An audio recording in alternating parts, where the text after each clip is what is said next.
Welcome to episode number 31 of Profit or Loss, the series where I buy faulty electronic items from eBay, fix them, and sell them for a profit. Last week we made a measly profit of £22.10, and this week I'm out for vengeance. I've got a good feeling about today's items, so let's get started. Our first item of the day is this Nintendo Switch, which I paid a total of £45 for. Apparently it has no power and has a bunch of different screws. Usually these screws are meant to be the same color, but this has a silver one, which I've never seen before. Sidewise, we have a little bit of rust on the screws. Looking at the top, we've got another silver screw here, and this side just rusty. That screw in the middle looks extremely stripped, so that's not going to be fun to try and get in. We have no screw here, and overall the condition of this Switch isn't looking too good. You know, I said about feeling good and whatnot. I still have faith. I've done a quick check over the charging port and it looks okay. For that reason, I'm going to plug in the ammeter to see what kind of error we get, what type of draw. So we get 110 milliamps at 15 volts. Now, to be honest with you, that looks pretty normal. 150 milliamps is slowly climbing, so it might be that the battery is just not charged enough. But what we're not getting is an icon on the screen to show that it's charging.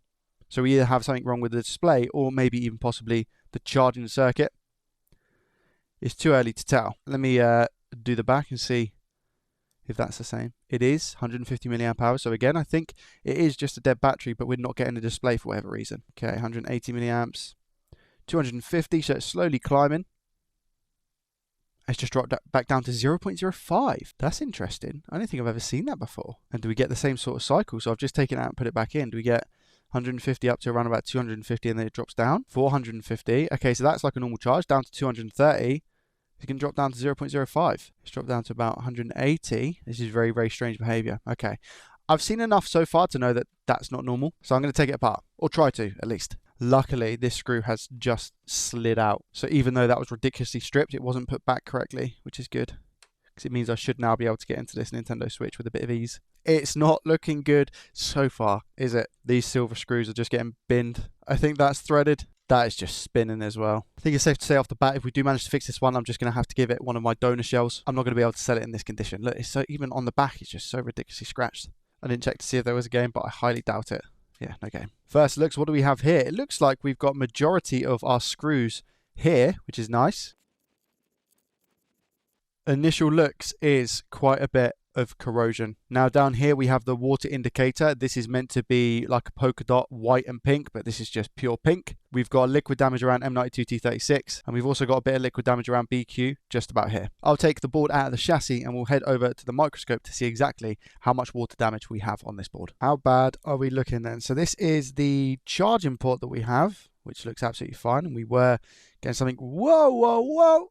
Hold your horses. That's a resistor here. I don't know if there's meant to be a component here or not. I think there is. Oh no, and that is just completely gone. This little resistor here. Wow. That was not going to stay on the board. Can I restore those pads is the question. I'm just inspecting the damage. Before we clean up any of this liquid damage, we need to inspect it and just take a mental note of where everything is. We obviously have some bad caps here. Well, the caps might not even be that bad. To be honest, it's just the corrosion on the liquid damage itself. That cap is gone. Okay, so this isn't looking good, is it? This isn't looking great. So we've got that as well. This pad here. This pad. I don't think this trace is restorable. Like, where does that go? That's got to be... I'm going to go ahead and assume that's ground. Is that one okay? That one's okay. Is this one okay? That one's okay. Definitely some sort of sticky liquid. All right, and I said around M92 T36 as well, right? Okay, just giving the board a general inspection. How's the max IC looking? Because that can be a pain. A little bit of corrosion there, just south of the max IC. Around about here with this cap. Anywhere else? Yep. This is the backlight connector here. There's water damage around there. That max IC looks okay. What about the LCD connector? Any corrosion around there? Or is that all right? Yeah, there's corrosion around here as well. You can see on the right. It doesn't look too bad though, to be honest. And over here as well, we have some more corrosion, liquid damage. Whoa. Is there meant to be a component here? Yes, there is. And that component is just no longer available to this Nintendo Switch. What about this one? No, that one's okay. Well, it seems to be all right. There's definitely a cap here that we need to sort. And we have liquid damage around here up the top. I've not even looked at the back of the Switch yet. Seems to, okay, yeah, more corrosion down here, which makes sense because this is like the back of that BQ area. So we have corrosion there. Don't know if that's where it's come in, but if it's around BQ, it kind of makes sense. Whoa, whoa, whoa. All right. P13 USB as well is not looking great. This is a lot of corrosion to have. We have it around several different areas. Corrosion here as well on these caps. Back of the CPU is looking... So we have corrosion here as well. Honestly, this might be a lost cause, and it sucks to say. I'll give everything a clean. Oh, around here as well. Look, we've got corrosion under this IC. We've got corrosion here. We've got corrosion around the Realtek IC as well. Let's give it a real quick. Obviously, I know the areas where we have the corrosion. I just want to see around this P13 chip whether we have any cracked solder or anything like that. Doesn't actually look too bad. Just going to have to go over the board and scrub the board with IPA and a toothbrush. I think this is definitely a lost cause though. I've just been super unlucky with some water damage stuff recently, hey? Really, really unlucky. Aim and name of the game if you're buying from eBay, that's for sure. On the listing, this one wasn't confirmed as liquid damage. It just had no power. And the fact that it had been open before as well, that's all that the listing confirmed. There's only parts of this which have like deep corrosion. For example, the audio IC now, after I've given it a tiny little clean, you can't see that corrosion, you know? So I'm going to go as far as to do like the basic simple things and replace maybe one or two of those components to see if we get anything, any output. But being honest, I'm not going to waste too much time on this one. An ultrasonic cleaner here would be very handy, but I don't have one. Let's give this area a clean. I know again that there's that resistor and that cap that need to be replaced. Oh, that's not actually. Oh no, it is. Is that holding the board? This is also snapped. I don't know how. It's not holding the battery in as it should. M92T36, give you a little clean. Unfortunately, this is also going to be one of those ones that even if I do manage to fix, I'm not going to be able to sell. And that's just, I guess, like a preference for me, you know. I've had it before where you can just give it a little clean and it ends up working. For science's sake, I'm just going to plug this in now and see if we get anything different. I was going to plug it in until I then noticed that we have corrosion on most of the ribbon cables to the point where these are definitely also going to be causing quite a few issues. This one is the backlight IC, which as you can see is completely ruined. We have a break in the connection on the final one. For that reason, I'll use a test housing. Okay, I've plugged it in. I plugged the battery, the backlight, and the LCD as well. What happens, this is just a different chassis. What happens when we go to plug it in? Let's see. Nothing. Oh! I had a light there. It's turning on. And it's taking a charge. 520 milliamps, 700 milliamps. Okay, so the board itself, obviously touchscreen's not going to work because I don't have anything else in, seems to be absolutely fine. So technically, we have fixed this. We are charging it at 350 milliamps, which is nowhere near enough. The switch stays on though. The reason for that is going to be most probably because of the resistor and cap that's missing around the BQ IC. And again, we don't know if there is an issue with M92 because of the amount of liquid damage we had on this board. Whilst I can call this one technically fixed because it didn't power on and now it is, I'm gonna have to take the loss. I can't sell this to somebody and I don't want to invest any more of my time trying to get it back up and running to a good standard because of how much damage there was to the board in general. I can now put this aside probably with this chassis to be honest and use the motherboard as a known working turning on motherboard. It's a good donor board to have to just compare readings to one that doesn't work, for example. With that one being fixed but no profit, let's move on to item number 2. Another Nintendo Switch that I've purchased for £45. Again, not in fantastic condition if we're being honest with ourselves. Lots of scratches on the back housing. Again, the screws are very, very stripped. Definitely been opened before. This one looking stripped. What have I gotten myself into? Charging port, tell us a story. Okay, charging port is not looking in great shape, which is good to be honest. I need to make some profit. So if this is just a charging port swap, which something tells me it's just not going to be as easy as that, we could be in for a winner. Let's take it apart and get it down to the motherboard. We also knew that somebody had been in this Switch before, but just to confirm, the felt has been ripped. So somebody's been onto like board level of this Nintendo Switch. So I'm just going down a little bit deeper now. Getting the ribbon connect. Yeah, look at the cable. You can see the cable. So this is for the LCD, it's for the screen. You can see that there's like an indent over on this side and a little bit of an indent on the left-hand side here. So I'm now wondering if the actual LCD connector is damaged as well. Yeah, it is. Okay, I think anyway. What am I missing over here? Am I missing something over here? Looks like I'm missing something, but I can't work out what. It's like the silver row of pins just underneath where the gold ones are. But if we look over here as well, you can see that these pins over here are crossed over. Now, I've done it in many scenarios where you can just put these back like I'm doing now, but this one looks a bit too far gone. I mean, look down here as well. Is that thermal paste? How has thermal paste ended up in here? That could be cleaned out in all fairness, but I think this connector is a bit too far gone, especially with what's going on over on this side as well. How's that port looking now that we have this out of the case? That's definitely cracked. Look at that. Whoa, whoa, whoa. That is cracked. How's it looking bottom side? Is this a replaced port? No, this looks like a factory port, to be honest. Yeah, pins look okay, but the port itself needs to come off straight away. So we know about the LCD ribbon connector, and we know about the port itself. Can't see any liquid damage on the board, which is always a result. Oh, we have damage here as well. Look, what's that? That looks like that's a burn mark, right? I didn't even see that. Is that like a where somebody's maybe used a soldering iron? That's what that looks like. Or is it like explosion damage? Like, what's happened there? Trying to get a better angle of that. Maybe it is explosion. Like a short. Maybe a short's occurred. Tell you what I'm going to do. I'm going to take off this connector and I'm going to take off the charging port. Then I'm going to test for shorts around M92, the backlight, everything, just to make sure we have no underlying issues.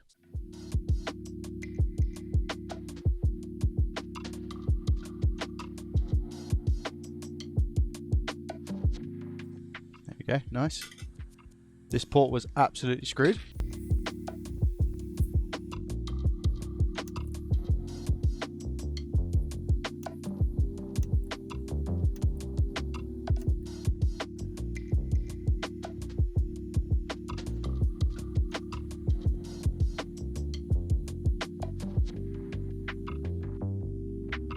I now need to just wick away what we have on these pads to ensure that we don't have any, again, connections, or should I say bad connections, when we're testing for shorts. I'm actually going to wick away these ones as well. Do you know what, first of all, actually, these pads are super sensitive, especially because of the explosion, so I'm just going to run some solder over them. Wow, these ones are so oxidized.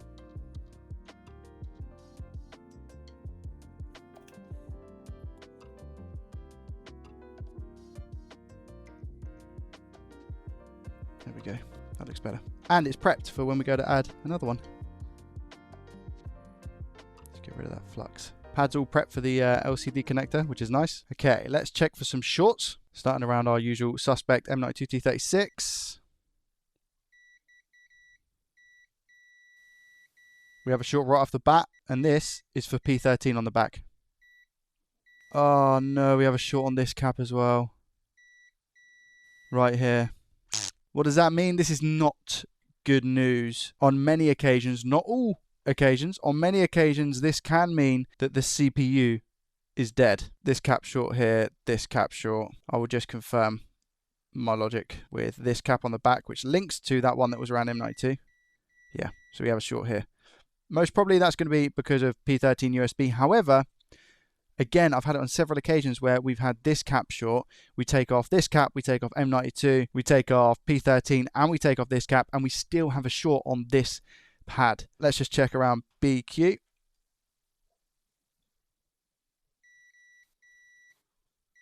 Oh, we have a short here as well.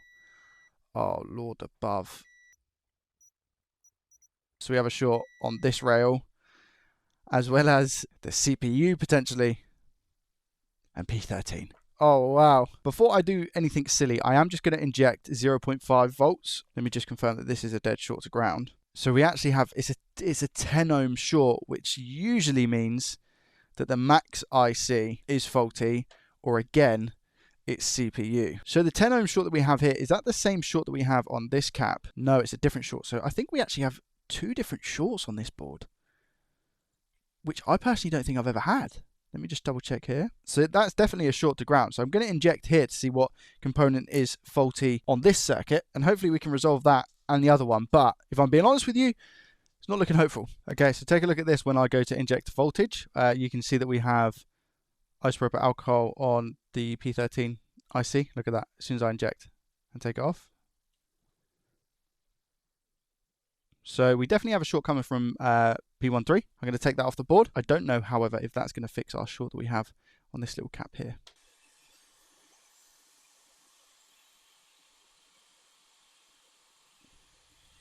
Off you come. All right. Has this got rid of our short? No, it hasn't. So we've still got a short here. But this is now showing as a 14 ohm short rather than a dead short to ground. This was definitely a dead short to ground, but now it's 14 ohms. Has that made any difference to this little cap here? No.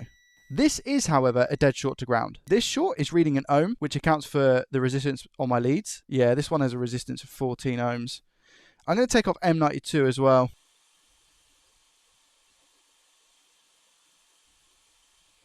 Okay, let's see if we still have our short. We do. This is now 16 ohm. So we have a 16 ohms there. This one.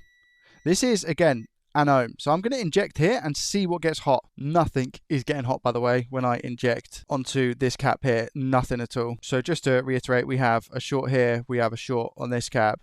We have a short on this line. Do we have any... Oh, I didn't see that. How have I not seen this? Oh... I wonder if people have seen that from like the start. Okay, well, there's not going to be any harm in removing this and just seeing if that does anything for us. So let's place a little bit of flux. That'll be a good find, hey, if we can synchronize that with the other issues we have. Might be on something. But that definitely needs to come off, as well as this little resistor. Probably that one. That trace looks burnt, hey? Wow. What about on the back of that then? What about behind that? Do we have... Oh, Lord. We have issues here as well. Big burns. Again, I'm at a stage of just getting it all off the board just to see if that clears our shorts, because if it does, wicked. If not, it would make sense as to why this board is completely kaput. Maybe we had the stuff happen with the port and then more things just constantly kept going wrong. Just taking off these resistors as well. Okay. Yeah, it's just really damaged trace there. Before I check to see if our shorts have gone, do we have any other what looks to be burn damage? Here, whoa! Somebody has completely fried this board. Look, oh, how have I missed all of this? We've got this happened here. We've got burn damage here. We've got a missing component here, actually. We've got holes in components here, here, here, here. How have I missed this? Let's just get all of these caps and stuff off the board.